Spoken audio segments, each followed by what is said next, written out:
하나님 말씀은 예레미야 27장 12절에서 22절까지 말씀입니다. 내가 이 모든 말씀대로 유다의 왕 시드기야에게 전하여 이르되, 왕과 백성은 바벨론 왕의 멍에를 목에 메고 그와 그의 백성을 섬기소서. 그리하면 사실이라. 어찌하여 당신과 당신의 백성이 여호와께서 바벨론의 왕을 섬기지 아니하는 나라에 대하여 하신 말씀과 같이 칼과 기근과 전염병에 죽으려 하나이까? 그러므로 당신들은 바벨론의 왕을 섬기게 되지 아니하리라 하는 선지자의 말을 듣지 마소서. 그들은 거짓을 예언함이니이다. 이는 여호와의 말씀이니라. 내가 그들을 보내지 아니하였거늘 그들이 내 이름으로 거짓을 예언하니 내가 너희를 몰아내리니 너희와 너희에게 예언하는 선지자들이 멸망하리라. 내가 또 제사장들과 그 모든 백성에게 전하여 이르되, 여호와께서 이와 같이 말씀하시기를, 보라, 여호와의 성전의 기구를 이제 바벨론에서 속히 돌려오리라고 너희에게 예언하는 선지자들의 말을 듣지 말라. 이는 그들이 거짓을 예언함이니라 하셨나니 너희는 그들의 말을 듣지 말고 바벨론의 왕을 섬기라. 그리하면 살리라. 어찌하여 이 성을 황무지가 되게 하려느냐? 만일 그들이 선지자이고 여호와의 말씀을 가지고 있다면 그들이 여호와의 성전에와 유다의 왕의 궁전에와 예루살렘에 남아있는 기구를 바벨론으로 옮겨가지 못하도록 만군의 여호와께 구하여야 할 것이니라. 만군의 여호와께서 기둥들과 큰 대야와 받침들과 이 성에 남아있는 기구에 대하여 이같이 말씀하시나니, 이것은 바벨론의 왕 느부갓네살이 유다의 왕 여호야김의 아들 여고니아와 유다와 예루살렘 모든 귀인을 예루살렘에서 바벨론으로 사로잡아 옮길 때에 가져가지 아니하였던 것이라. 만군의 여호와 이스라엘의 하나님께서 여호와의 성전과 유다의 왕의 궁전과 예루살렘에 남아있는 그 기구에 대하여 이와 같이 말씀하셨느니라.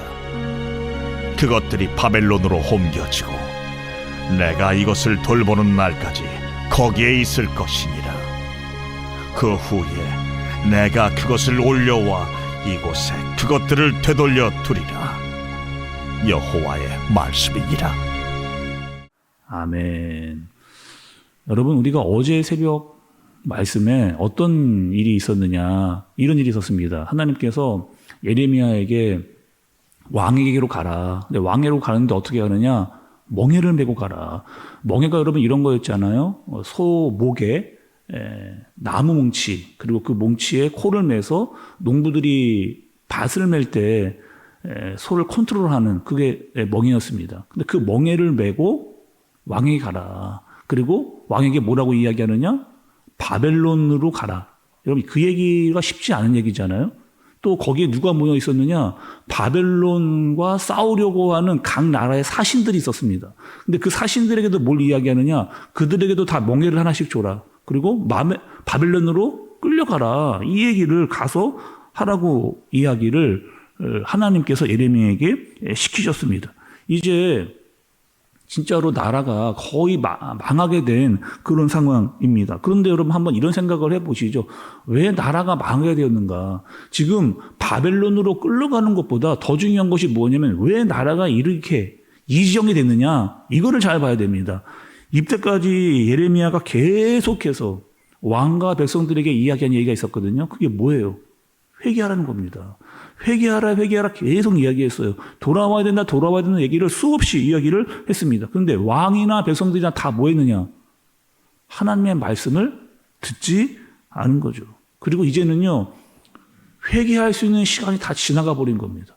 아니, 그렇게 회개하라고 이야기하고 돌아오라고 이야기했는데, 이제는 회개할 시간도 돌아올 시간도 다 끝나버린, 그나마 다행인 것은 무엇이냐면, 바벨론으로 가면 너희가 정말 힘들고 수치스럽고 힘들겠지만 가면 너희는 산다. 그러니 너희는 바벨론으로 끌려가라. 포로로 잡혀가라. 이렇게 지금 이야기를 하시는 겁니다. 아니, 하나님 왜요?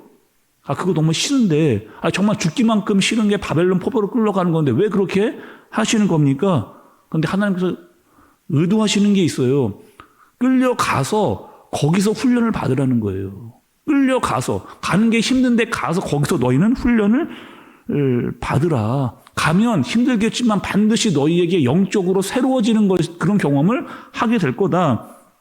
그리고 반드시 알게 될 것이 있는데, 하나님이 없으면 어떻게 되는가?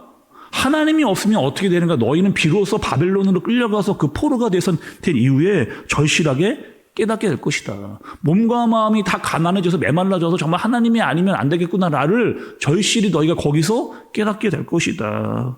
그러니 그곳으로 가라. 하나님이 이렇게 말씀을 하시는 겁니다. 아니, 이해가 좀 안 되잖아요. 하나님 잡혀가지 않고도 알 수 있는데, 아니, 잡혀가라는 겁니다. 우리도 여러분 이럴 때가 있잖아요. 하나님의 말씀이 이해가 안 될 때가 있습니다. 하나님 왜 굳이 이렇게 해야 되는가? 싫은데요, 정말? 이렇게까지 하고 싶지 않은데요? 근데 하나님이 가라고 하실 때가 있거든요. 지금 똑같은 이 상황입니다. 아니, 왜 우리가 바빌론으로 끌려가서 거기서 왜 깨달아야 됩니까? 근데 성경에 보니까 이런 일들이 또 있습니다. 아니, 왜 이스라엘 백성들이 400년 동안 애굽에 잡혀 있어야 되는 거예요? 아니, 굳이 그렇게 할 필요가 있습니까, 하나님? 라고 하는 의문이 들 수가 있잖아요. 아니, 하나님 왜요? 왜 광야에서 40년 동안 그렇게 힘들도록 똑같은 데를 삥삥 돌면서 그렇게 살아야 됩니까? 이해가 안 됩니다. 그렇게 하나님께 반문할 수도 있잖아요. 중요한 것은 이런 겁니다.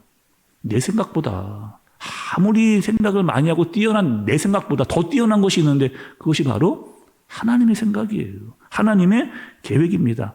내 생각이 아무리 뛰어나도 하나님의 크지 생각을 다 따라갈 수가 없어요. 말씀에 그렇게 기록이 되어져 있습니다. 이사야서 55장 8절과 9절 여러분 잘 한번 들어보세요. 이는 내 생각이 너희의 생각과 다르며 내 길은 너희의 길과 다름이니라. 여호와의 말씀이니라. 이는 하늘이 땅보다 높음같이 내 길은 너희의 길보다 높으며 내 생각은 너희의 생각보다 높음이니라. 이렇게 얘기합니다. 그러니까 너희가 아무리 생각을 많이 하고 뛰어나도 하나님의 생각 따라올 수 없다는 거예요. 너희가 땅이면 나는 하늘이다. 이렇게 이야기를 하시는 거죠. 하나님의 계획과 뜻을 다 우리가 헤아릴 수 없다. 그러니 너희는 어떻게 하라는 거예요? 순종하라는 겁니다. 다 이해가 되지 않아도 그냥 너희는 순종하라. 그것이 사는 길이다 라고 하는 사실을 예레미야가 지금 백성과 왕과 모여있는 사신들에게 이야기를 하는 거예요. 그리고 예레미야는 하나님의 말씀으로 분별을 가지고 이것이 맞다, 이렇게 해야만 한다라고 계속해서 이야기를 하고 있는 그런 상황입니다.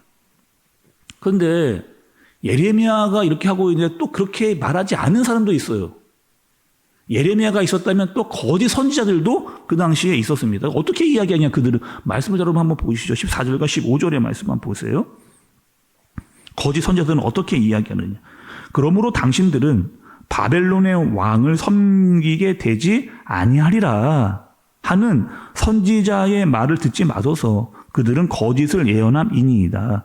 이는 여호와의 말씀이니라. 내가 그들을 보내지 아니하였거늘 그들이 내 이름으로 거짓을 예언하니 내가 너희를 몰아내리니 너희와 너희에게 예언하는 선지자들이 멸망하리라. 이렇게 얘기합니다. 예레미야는 잡혀가고 끌려가고 포로로 가라. 거짓 선지자들은 가지 마라. 안 가도 된다. 우리 망하지 않을 거다. 바벨론 왔다가 금방 돌아갈 거다. 이렇게 이야기. 그리고 우리가 빼앗겼던 바벨론으로 가져갔던 그 성전의 기구들도 다 다시 돌아오게 될 거다라고 지금 어떻게 이야기하느냐. 예레미야와 정반대의 이야기를 거짓 선지자들이 계속해서 이야기를 하는 겁니다. 누구 말이 듣기 좋은 거예요? 예레미야입니까? 거짓 선지자들의 말입니까? 거짓 선지자들의 말의 이야기가 훨씬 더 듣기 좋은 말입니다. 예레미야의 말은 듣기 힘들어. 또 가고 싶지도 않은 마음이 들어 있는 겁니다. 여러분, 제가 새벽이지만 여러분께 좀 물어볼게요. 여러분 매일매일 말씀을 들으십니다. 또 주일날 말씀을 들으세요? 여러분 설교는 어떤 겁니까? 설교. 내가 듣고 싶은 말, 내가 그렇게 되기를 원하는 말만 계속해서 이야기해 주는 게 여러분 그게 설교입니까? 설교는 하나님의 말씀으로 지금 내가 어떠한 상태인가를 분별하고 내가 어떻게 살아야 될지를 하나님의 말씀으로 정확하게 알려주는 것, 그게 설교예요. 내가 듣고 싶고 내가 알고 싶고 내가 원하는 말을 해주는 것이 설교가 아니고 하나님께서 하시고자 하는 말씀과 뜻을 말씀으로 분별해 정확히 알려주는 것이 설교입니다. 그리고 하나님이 세우신 사람을 통해서 하나님의 말씀을 선포하는 것, 그게 설교예요. 그래서 설교는요, 때로는 굉장히 듣기 부담스럽습니다. 내가 원하는 거 아닌데 하나님 자꾸 그렇게 하라고 이야기하는, 때로는 내 마음 가운데 거스르는 그 일들을 하나님 말씀하실 때가 있어요. 내가 원하는 것이 아닌데 그렇게 하라, 끝까지 해라, 이렇게 말씀을 하십니다. 고난이 있다. 듣기 싫은데, 하고 싶지 않은데 고난이 있다는 거예요. 시험이 있다는 거예요. 유혹이 있다는 거예요. 너희가 인내가 필요하다. 그거 부담스러운데, 그런데 하나님이 말씀을 제대로 듣고 깨달았다면 그렇게 순종하라, 그렇게 말씀을 하시는 거죠. 좀 쉽게 말하면 여러분 이런 말도 있지 않습니까?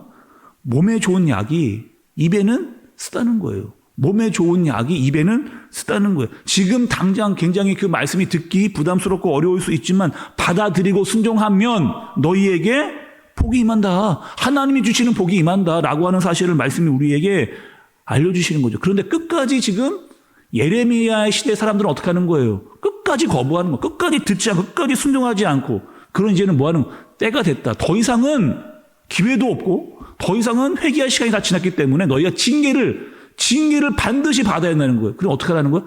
바벨론 끌려가라는 거예요. 이렇게 말씀을 하시는 겁니다. 말씀을 보니까 유다가요, 갈 때까지 간 겁니다, 진짜. 갈 때까지. 하나님 그렇게 말씀을 많이 하셨는데 갈 때까지. 끝내 하나님 아버지의 마음을 알지 못하는, 그런 유다를 보시는 하나님 아버지의 마음도 안타까운 그런 마음. 이제는요, 피할 길이 없어요. 유다에 끝까지 남아있겠다. 우리 들었잖아요, 여러분. 끝까지 유다에 남아있겠다. 다른 나라로 도망가겠다. 도망가봐라. 남아있어봐라. 더 큰 어려움이 있다는 거. 칼과 기근과 전염병으로 쓸어버릴 것이다. 이런 무서운 일들을 하나님께서 하시겠다는 거예요. 그러니까 하나님의 마음이 무엇인지를 하나님이 말씀하실 때 빨리 깨닫고 돌아와야 너희가 하나님의 인도를 제대로 받을 수 있다는 겁니다. 불효자가 있습니다, 여러분. 불효자. 뭐가 불효자예요? 누가 불효자입니까? 부모의 마음을 제대로 모르는 사람이 불효자예요. 돈 많이 벌었어요. 세상에서 성공했어요.